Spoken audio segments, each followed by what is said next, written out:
At the edge of an international border, at the edge of the Pacific, at the edge of innovation, community, education, and discovery, you're listening to At the Edge of It All, a University of San Diego podcast where USD experts speak on topics and stories that impact you and the broader community. Well, hello, and thank you for joining us. I'm Lisette Martinez. And I'm Elena Gomez, and with us we have Jesse Perez. He is the program director at the Old Globe and University of San Diego Shiley Graduate Theater Program. Jesse, thanks for joining us. Oh, thank you for having me. It's so good to see you in person. I have been looking forward to this discussion for a long time. Yes. Jesse, first of all, let's start setting the scene for whoever's watching us other than my family. I mean, not watching us, but listening to us. See, Sure. I already messed up. I Don't can't worry keep it about together. it. So, Jesse, you are a big person in the theater world. Tell us a little bit about you. I mean, even before you got to USD, I heard Jesse Perez is coming, and he's a big deal. Oh, Tell us why. Okay, a big person in the theater world. Wow, that's a big statement, but I'll take it. What happened was, I was born in East LA. And when I was growing up, I knew that sports wasn't going to be the direction I was going to go into. And slowly but surely, I joined a performing group, at the recreation center in the park, right? Mm-hmm. It was in the City of Commerce, Rosewood Park. And I was playing sports there for a while, but one of my friends said, hey, you should come see this performing group. And I went, and it was mostly dance and like Broadway musical stuff. And I fell in love. And I was like, oh my God, this is where I should be. So I joined the performing group.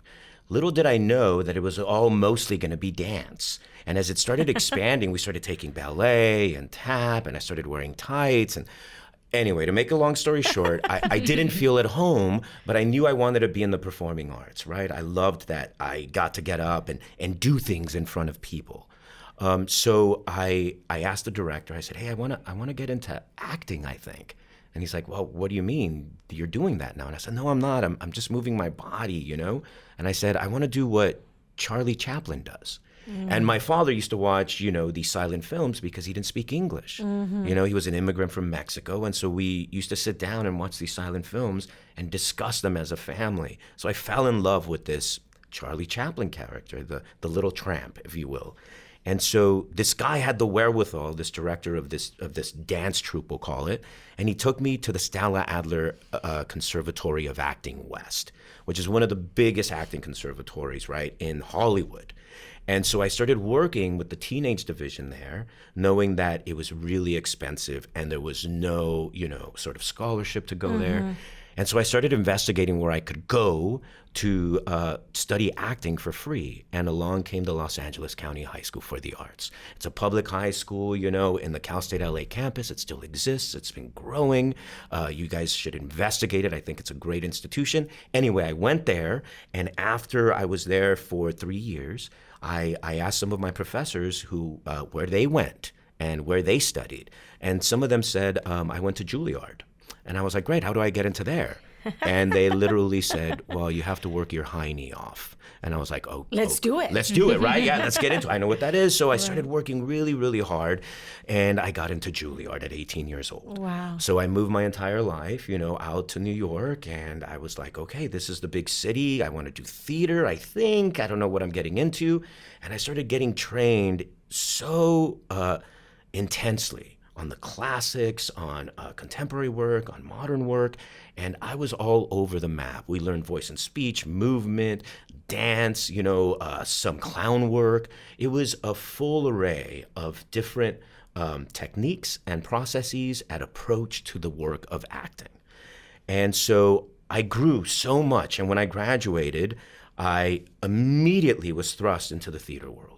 I had a reading at the Public Theater before I graduated, so I was working as an equity actor before I even walked in my cap and gown. Right. And so I started getting into the business, and little by little, work begets work if you work hard. If you work hard, absolutely. So I started getting into theater, and I started working nationally, right? So they call it the regional theater scene.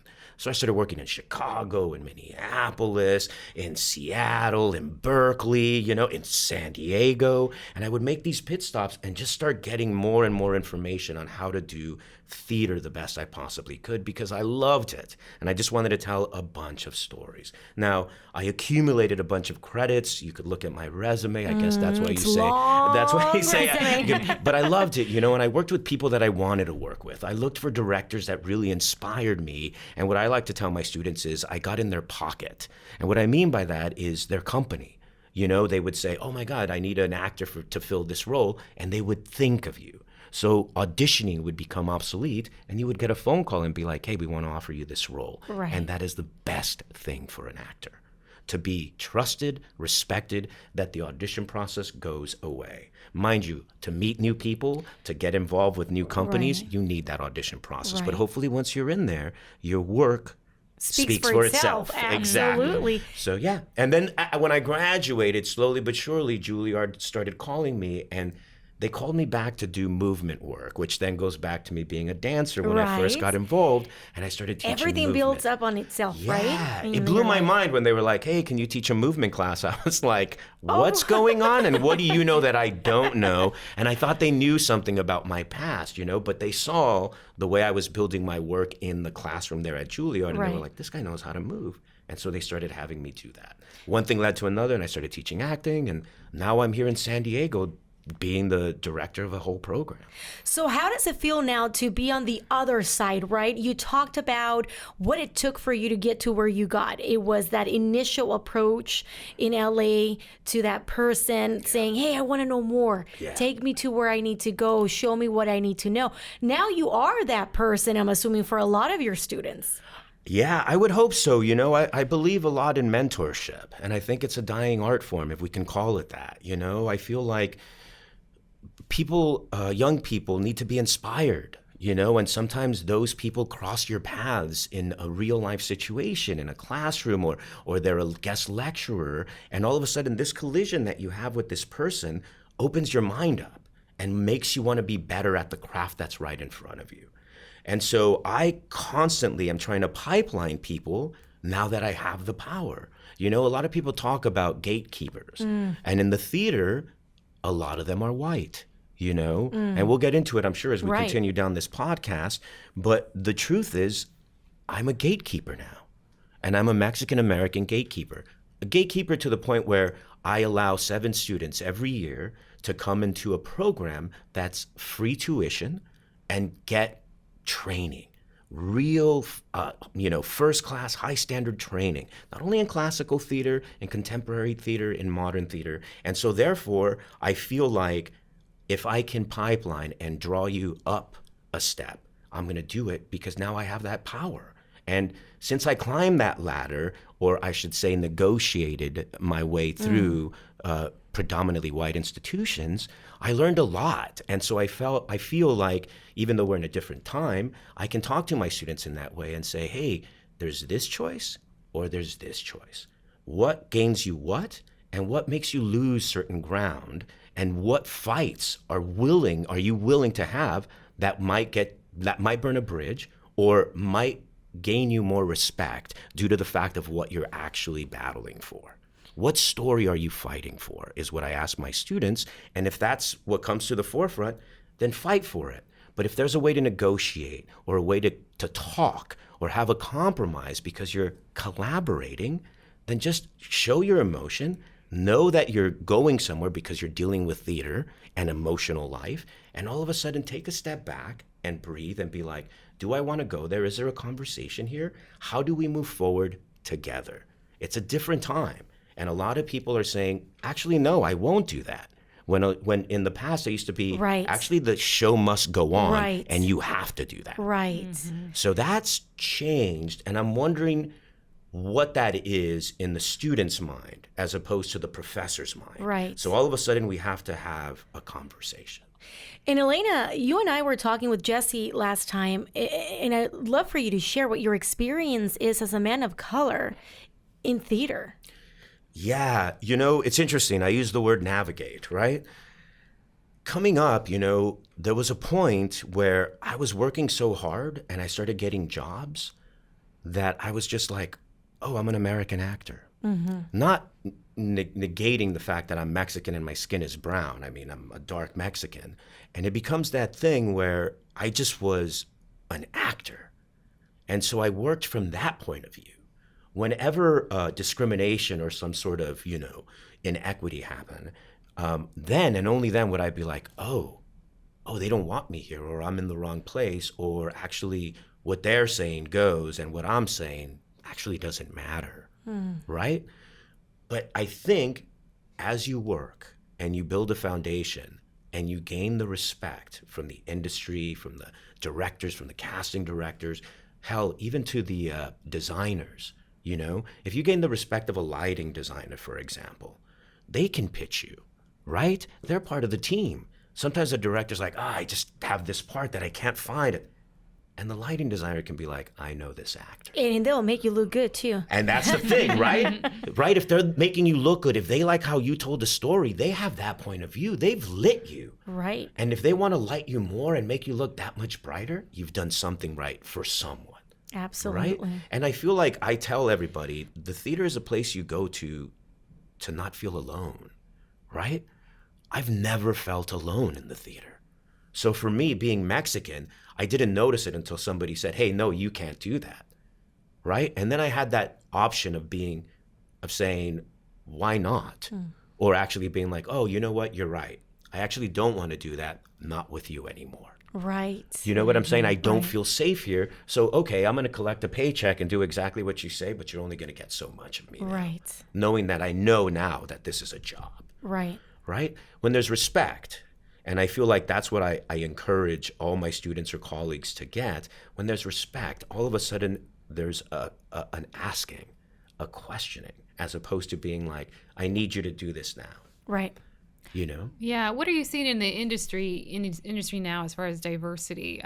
What are you seeing, and where do we need to go? What do you think is missing to increase that in the theater industry? Yeah, that's a great question, because you're seeing a lot of change, but also you're seeing lack of change in certain places, or they check a box and go right back to what they used to do. Right? So what I encourage is boards, right? Because that's who kind of like funds the theater and gives money to the theater. So they have a lot of say, the boards on theaters. And so I encourage board members to investigate different stories other than stories that just look like themselves. Because a lot of board members in America are white.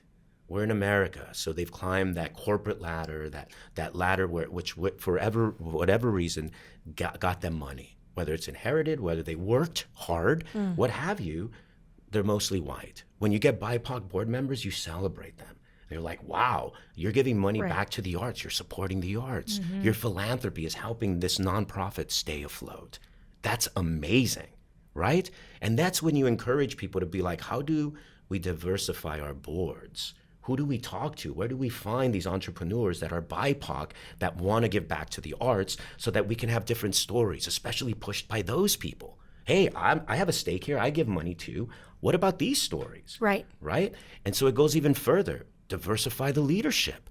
Diversify the literary manager. Bring somebody that helps out the literary manager that's BIPOC, that's constantly bringing BIPOC plays to them.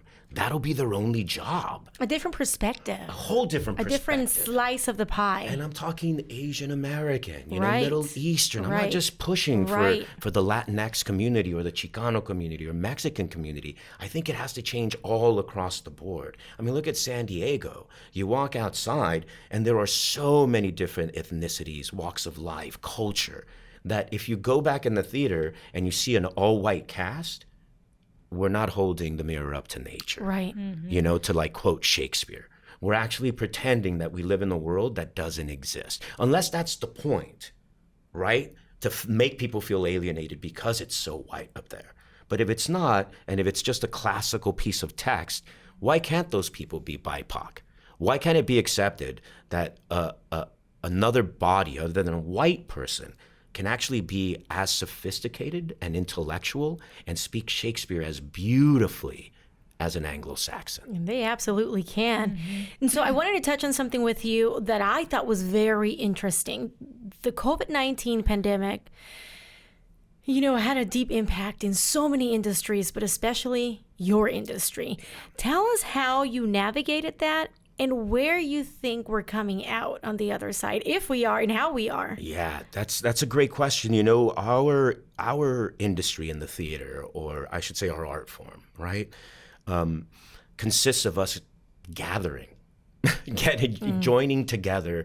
They call it ensemble, right, or company. And then when you go see a show, it's really great when you have 500 other audience members experiencing it with you. That all went away.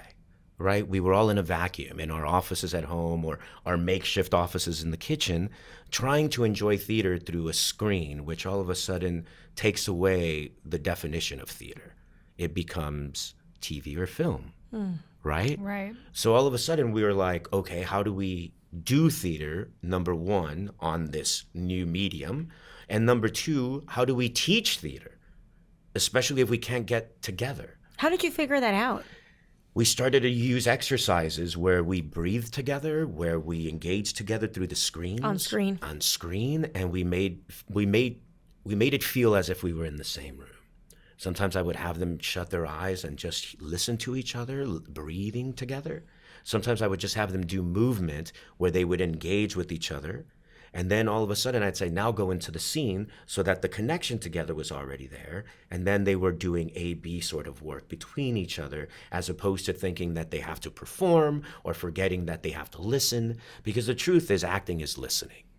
You know, if you're not listening, then what information are you getting to tell the rest of the story, right? A lot of people are like, I have to push the story. If I know my lines, I got it. Sure. And yeah, that's part of it. But if you throw something out there, you toss the ball, you have to be ready to receive the ball. And how that ball is tossed back is by paying close attention to every detail, by listening with all your senses at what the response is, and then that tells the story, right? So I just feel like we had to gain that connection through the screens. And as we started, as the pandemic evolved and we got deeper into it, we started getting together outside, and we started getting like eight feet apart with masks, and we started filming from a distance. And so that way we can be in the same space, projecting across the field, but all outdoors. And yet, as small as that gesture was, the students all of a sudden felt like they were doing theater again. They felt like they were in the same space, creating a story together, collaborating, breathing together. And the second they would start getting close, I'd be like, whoa, whoa, whoa, right? So, and in the professional theater, that became a COVID compliance officer, which is a whole new position in the theater, because why did we need that when there wasn't any COVID? And that person's job is literally to make sure people have their masks on, to make sure they put them back on after the scene, to make sure they're at a distance, to make sure that you're not sharing the same class, to make sure that if a prop gets used, as soon as it's put down, that the same actor uses that same prop. Wow. All of that becomes math now.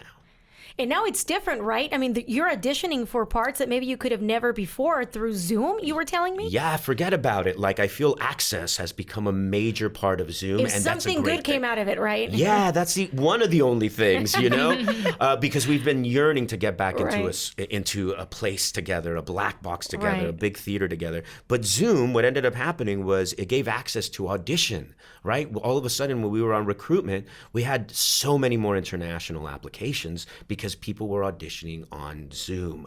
I mean, the time difference was a little crazy because it'd be in the morning here and it'd be, you know, nighttime overseas, but they were so into it. And also we allowed a lot of people to send tapes, right? There's also tapes that can be sent of your auditions. Even way back before Zoom was a part of it, there are so many more tapes coming in because they think it's a viable way to audition now. Right. So we're getting, you know, people from India, we're getting people from Brazil auditioning now.